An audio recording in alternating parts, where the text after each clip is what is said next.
नमस्कार। आज हम बात कर रहे हैं मनुस्मृति पर। संसद में एक बार फिर मनुस्मृति की गूंज सुनाई पड़ी। मनुस्मृति वो ग्रंथ है जो लगभग 2500 साल से तत्कालीन समाज से लेकर अब तक चर्चा में रहा है।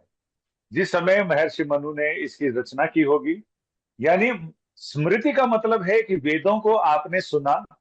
पहले तो श्रुति, और श्रुति से हुई स्मृति। वेदों को सुना और वेदों को सुनने के बाद अपने मन में आपने उसे गुना, सोच विचार किया। उसके बाद तत्कालीन समाज के लिए उसमें से क्या लोकोपयोगी चीजें हैं, उसको आपने संहिताबद्ध किया। वो स्मृतियां हैं।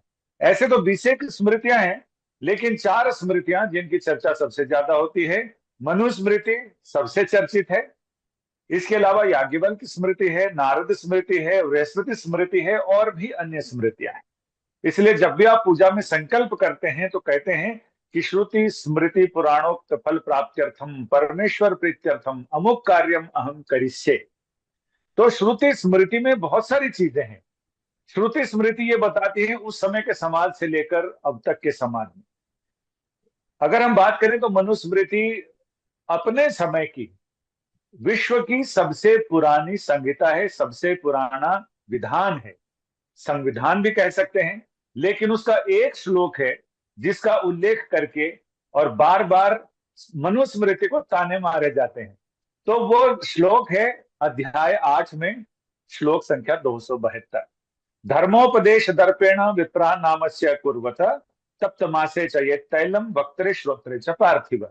हे राजन, जब कोई ऐसा जिसको वेद पढ़ने का अधिकार नहीं है, आमतौर से शूद्रों के लिए लिखा गया है, वो अगर वेद पढ़ता है और ब्राह्मणों को उपदेश करता है, तो ऐसे में उनमें उनके मुख में और कान में तेल गरम करके तप्त तेल उसे उड़ेल देना चाहिए। हम बात कर रहे हैं इस पूरे मामले पर। मनुस्मृति क्या है, मनुस्मृति में क्या है? अधिकतर लोग जो मनुस्मृति पर चर्चा टीका करते हैं, तो बहुत सारे लोगों ने शायद मनुस्मृति को का सम्यक अध्ययन नहीं किया होता है। तो हम ऐसे विद्वान से बात कर रहे हैं जिन्होंने मनुस्मृति का अध्ययन भी किया है, विधि शास्त्र का अध्ययन किया है, सुप्रीम कोर्ट में एडवोकेट हैं, आर के सिंह जी। उनसे हम बात करते हैं। सिंह साहब, आपका स्वागत है इस चर्चा में। धन्यवाद। Thank you very much Sanjeev. सबसे पहले सुप्रीम कोर्ट के गलियारों में भी आपसे चर्चा हुई है, जिसमें इस बात पर चर्चा होती रही है कि मनुस्मृति जो अपने समय का सबसे पुराना धार्मिक धार्मिक ग्रंथ भी है, सामाजिक ग्रंथ भी है, कानूनी ग्रंथ भी है, तो इसके अंदर आखिर ऐसी क्या क्या चीजें हैं जिससे आपका समाज प्रेरणा ले सकता है? Sanjeev thank you very much. देखिए, एज ए नेशन हम सेलेक्टिव एमनेशिया के शिकार हैं, क्योंकि इसका मूल कारण दो चीजें हैं। अभी आप कितने अच्छे तरीके से जो अपनी ओपनिंग स्टेटमेंट में आपने बताया कि श्रुति से स्मृति तक का सफर क्या शानदार रहा था। लगभग 20 स्मृतियों का आपने नाम लिया।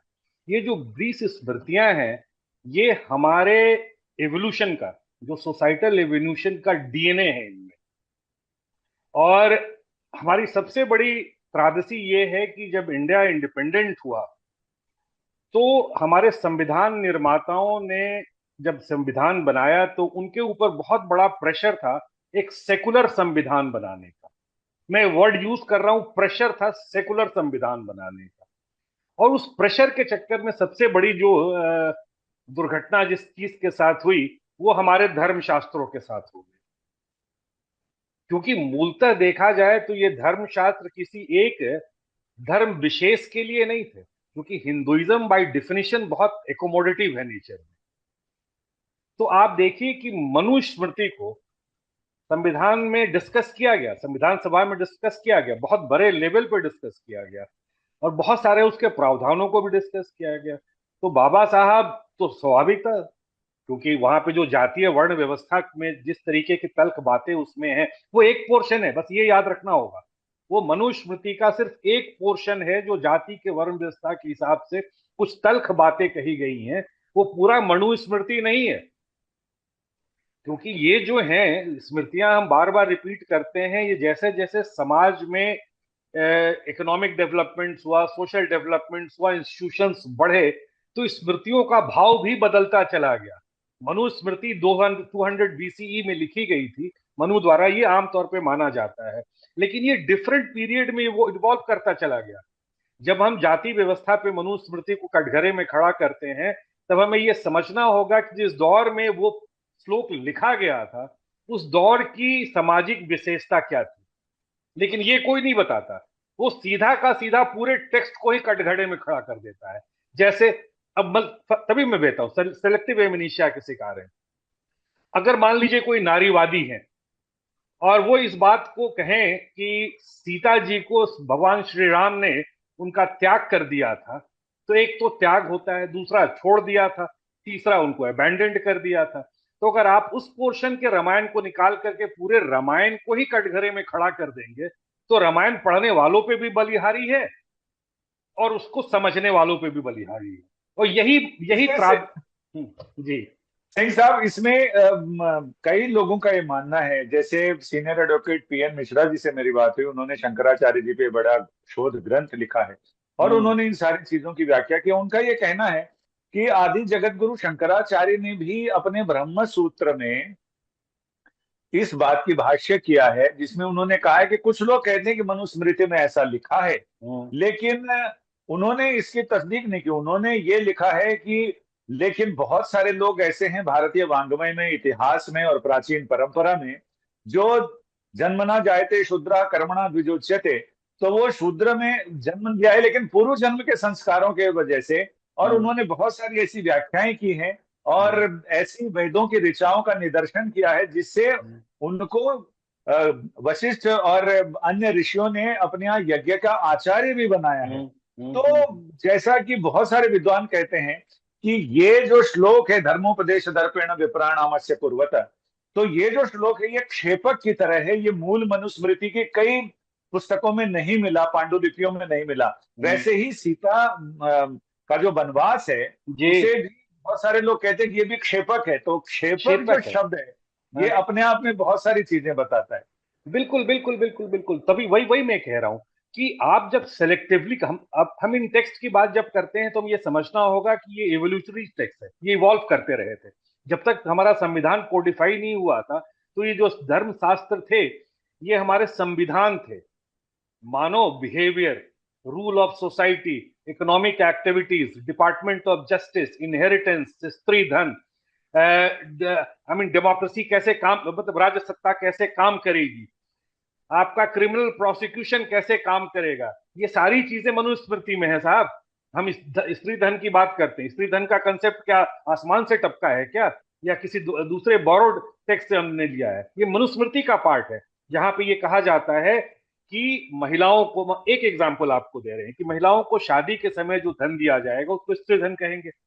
और एक हम्म। कैटेगरी बनी हुई है कि उनको अपने पिता से क्या मिलेगा, माता से क्या मिलना चाहिए, ब्रदर से क्या मिलना चाहिए, रिलेटिव से, हस्बैंड से, सबके बारे में कहा गया है कि उनको एक गिफ्ट मिलेगा और वो स्त्री धन होगा और उनका एक्सक्लूसिव राइट होगा।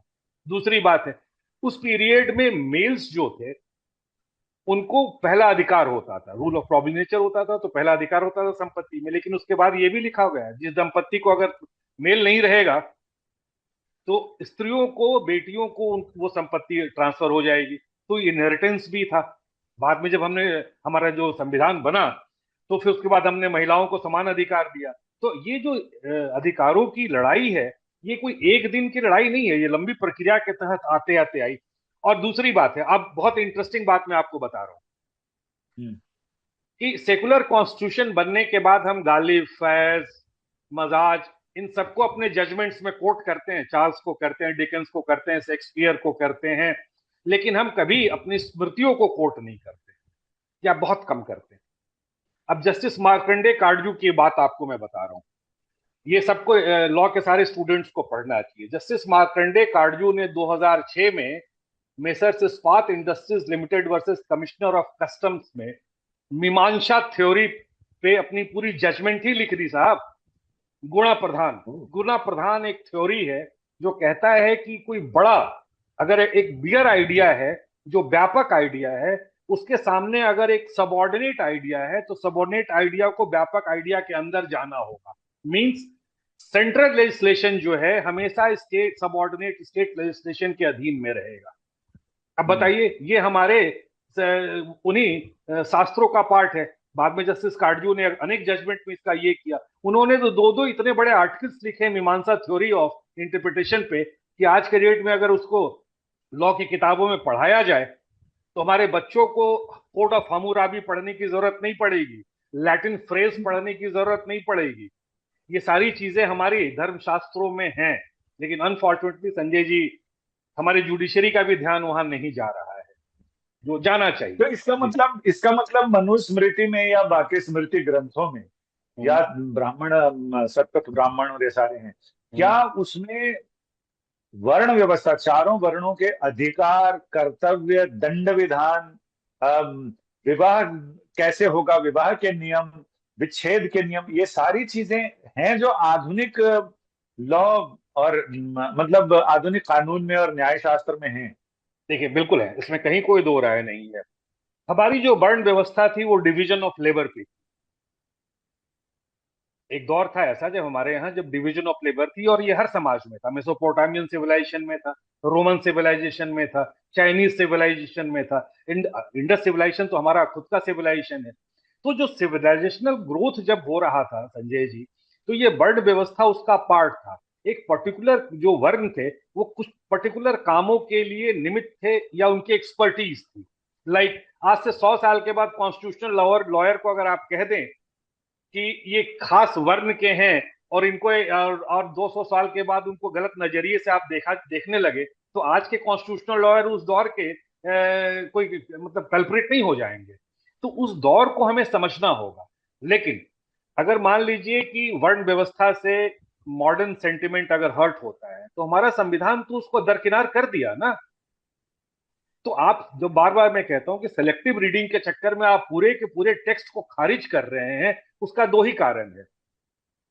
आप पर्दे के पीछे निशाना साध करके कुछ खास वर्गों को प्रताड़ित करना चाहते हैं। एक हिस्टोरिकल रॉन्ग जो नहीं है, आप हिस्टोरिकल रॉन्ग का एक नैरेटिव बिल्ड करना चाहते हैं। और इस प्रक्रिया में आप करते क्या है कि आप अपने रिलीजियस और एंशियंट टेक्स्ट को डिनाई कर रहे हैं, जो आपको नहीं करना चाहिए। अगर आप रिलीजियस टेक्स्ट को डिनाई करते हैं तो इस मुल्क के इतिहास को भी आप डिनाई करेंगे। And a country which can not reconcile with its past can not progress. ये तो बात तय है। इसमें एक चीज मुझे जानना है कि क्या डीएनए के आधार पे जो कार्य और अधिकारों का बंटवारा हुआ, या इस अधिकार और बंटवारे के आधार पे डीएनए तैयार होते हैं? नहीं, डीएनए का तो कोई कंसेप्ट नहीं था, लेकिन अगर आप उसको मेटाफर के रूप में कह रहे हैं तो इसमें कहीं कोई दो राय नहीं है। ऋग्वैदिक सोसाइटी से ही ये परंपरा चली आ रही थी कि एक्सपर्टीज जिस काम में जिसको थी, उस एक्सपर्टीज के हिसाब से उनको एक नॉमिनिक्लेचर में बांटा गया था, एक नाम दिया गया था।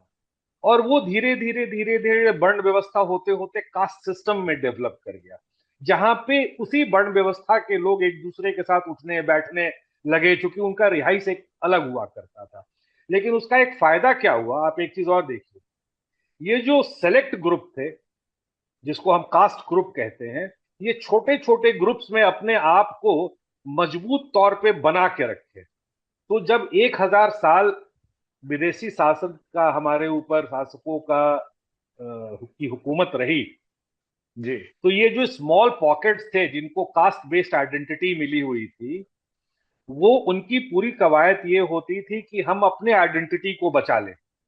और ऐसे ही धीरे धीरे धीरे धीरे छोटी छोटी आइडेंटिटियां जब बचती चली गई, तो एक जो एक कंट्री है जिसको हम आज के डेट में सेलिब्रेट करते हैं, unity in diversity, hmm. That is the historical coming out from that period whereby the power of those time, जो फोर्स ऑफ नेचर था, जिसको हम मुस्लिम पीरियड कहते हैं, वो एक स्विप में कास्टलेस सोसाइटी कर देता, एक स्विप में रिलीजनलेस सोसाइटी कर देता, एक स्विप में एक आपको मोनोलिथिक रिलीजन मतलब मोनोटोनस रिलीजन की तरफ लेके चला जाता। तो आपकी यूनिटी इन डाइवर्सिटी भी बची है। तो इसको खारिज कर देना बिना प्रक्रियाओं को समझे हुए, ये घातक है। इसको समझना इसमें पड़ेगा। इसमें एक चीज मुझे और आपसे जाननी है।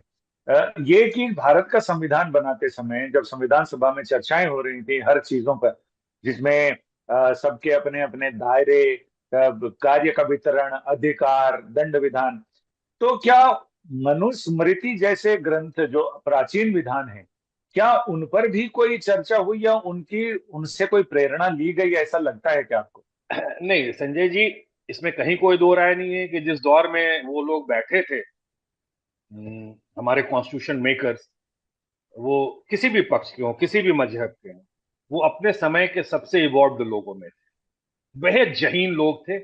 और इस मुल्क के सबसे जहीन लोगों का एक संगम था वो। तो जब किसी भी विषय पे या किसी प्रावधान पे संविधान की बहस होती थी, तो हर आदमी, हिंदू हो, मुस्लिम हो, क्रिश्चियन हो, सिख हो, वो अपने धर्म ग्रंथों के बेहतरीन चीजों का उसमें को कोट करता था और सभा के सामने रखा जाता था और उस पर बहस होती थी। बिल्कुल सही बात है, मनुस्मृति के भी प्रावधानों को रखा गया, उस पर भी जोरदार बहस हुई। अयंगर साहब से लेकर के जितने भी नामचीन कॉन्स्टिट्यूशन मेकर्स थे, बहस होती थी, वाद विवाद होता था, वोटिंग होता था। तो अक्षरशः मनुस्मृति को डिस्कस नहीं किया गया, लेकिन मनुस्मृति के जो इंपॉर्टेंट पार्ट है, जैसे रोल ऑफ ए जज, किंग, स्त्री धन, इनहेरिटेंस, आपकी जुडिशियल प्रोसेसेस क्या होंगे, ये सारी चीजों की चर्चा हुई। और कहीं ना कहीं तह में, दिमाग में आपके वो बेस थी धर्मशास्त्रों की, जो बाद में एक सेकुलर कॉन्स्टिट्यूशन का की इमारत खड़ा की। तो ये कह देना कि उसको डिस्कस हुआ था, ये प्रिपॉस्टरस होगा, लेकिन ये कह देना, खारिज कर देना, ये अपने आप में अन्याय होगा। तो यानी क्या हम ये कह सकते हैं कि मनुस्मृति ऐसा ग्रंथ है, मनुस्मृति या बाकी जो धर्म ग्रंथ हैं, जो हम्म, एक तरह से समाज के लिए, तत्कालीन समाज से लेकर अब तक कहीं ना हम्म, कहीं उसकी चर्चा होती है, प्रासंगिकता होती है? तो ये कहना कि समाज कितना भी तरक्की करे, हम्म, लेकिन जो जड़ें हैं, हम्म, या कहते हैं कि आदमी जब बीमार होता है तो पुराना चावल पत्थर पड़ता है, हम्म, तो इसकी प्रासंगिकता हमेशा बनी रहेगी, ऐसा लगता है? चर्चा हमेशा बनी रहेगी, जैसे आज संसद में बात हुई, वैसे ही आगे भी आने वाले समय में इसकी प्रासंगिकता, इनकी चर्चा बनी रहेगी। बिल्कुल लाजमी है। जब तक ये मुल्क रहेगा और रहेगा, क्योंकि वो जो धर्म शास्त्र है हमारे शाश्वत है, ये मुल्क भी शाश्वत है। तो जब तक हमारा और हमारा धर्म भी शाश्वत है, मनुष्य शाश्वत हो ना हो, ये तीन चीजें तो शाश्वत है। अगर ये शाश्वत है तो हमारे धर्म शास्त्र भी रहेंगे, उन पे बहस होती रहेगी, उन पे चर्चा होता रहेगा, और वो किसी ना किसी फॉर्म में हमारे और आपके सामने नुमाया होते रहेंगे। हम उसको थोड़े देर के लिए उन पे शको शुबा क्रिएट कर सकते हैं, लेकिन उनके अस्तित्व को खारिज नहीं कर सकते। और उनके अगर अस्तित्व को खारिज नहीं कर सकते, तो उस समय परिस्थिति और समाज का अध्ययन करके हमें उन धर्मशास्त्रों के बारे में समझना होगा। तब पता चलेगा वो कितनी खूबसूरत ट्रिटीज थी, वो कितना खूबसूरत दौर था, कि किस तरीके से समाज को समेट करके यहां तक लाया गया था। अब हमें जब कॉन्स्टिट्यूशन मिल गया है तो हम इतरा रहे हैं, इतराना नहीं चाहिए। ये कॉन्स्टिट्यूशन भी उन्हीं धर्मशास्त्रों से एक निकला हुआ फल है।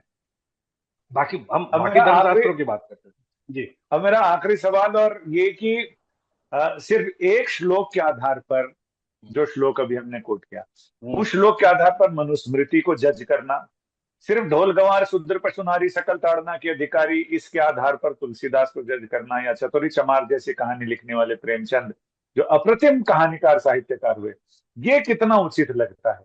बस इतना ही उचित लगता है कि जो एक वो बुद्ध वाली कहानी है ना, जहाँ पे ये बताया गया था, बुद्ध बहुत दुखी थे और कह रहे थे कि भाई ऐसा हुआ, तो उन्होंने बोला कि ऐसे घर में चले जाओ जहाँ पे किसी की मृत्यु ना हुई हो, तो वहां से कुछ माटी मट्टी ले करके चले आओ। हम्म। तो ये आदमी जब एक श्लोक के आधार पे, कोई भी व्यक्ति, कितना भी जहीन व्यक्ति हो या कोई भी हो, अगर वो एक श्लोक के हिसाब से हमारे धर्म शास्त्रों को खारिज कर रहा है, तो आपसे ये पूछ लीजिए कि क्या जीवन में कभी उसने कोई ऐसा कोई अपराध नहीं किया है, या कोई ऐसी चोरी चमारी नहीं की है, या कोई ऐसा झूठ नहीं बोला है। अगर ऐसा नहीं बोला, अगर बोला है, तो उसके अस्तित्व को हम खत्म कर देते हैं।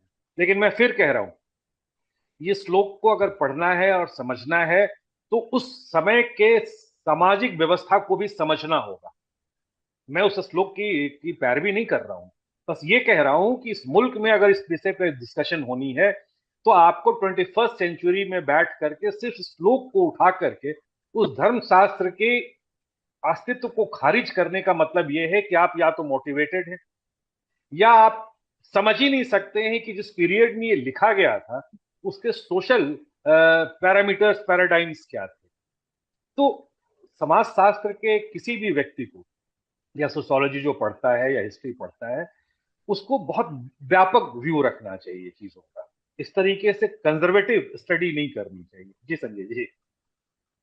आपका बहुत बहुत शुक्रिया, आपने इतनी सारी जानकारियां दी जिसमें इतिहास से लेकर न्याय शास्त्र और ऐसे जजमेंट्स भी कोट किए जिसमें जस्टिस काटजू, जिनके जजमेंट्स को लेकर आमतौर से आलोचना ही होती है, लेकिन आपने उनको एक अलग परिप्रेक्ष्य में रखा। ये चीज बताती है कि हमें अपना फोकस, अपना बाइस्कोप कितना बड़ा रखना चाहिए। अगर वो नैरो होगा तो उसमें छोटी चीजें दिखेंगी, लेकिन हमें खुर्दबीन की तरह होना चाहिए, जो बिल्कुल एक लेंस में देखे और उसे सारी चीजें स्पष्ट दिखाई दें, जिसको न्याय शास्त्र में कहते हैं हस्तामलक न्याय। लेकिन क्योंकि हाथ पर रखे हुए आंवले की तरह जितना स्पष्ट दिखाई दे सकता है देखें, लेकिन उसके लिए जरूरी है कि नजर बदलिए, नजरिया बदलेगा, और सोच बदलिए तो जरिया बदलेगा।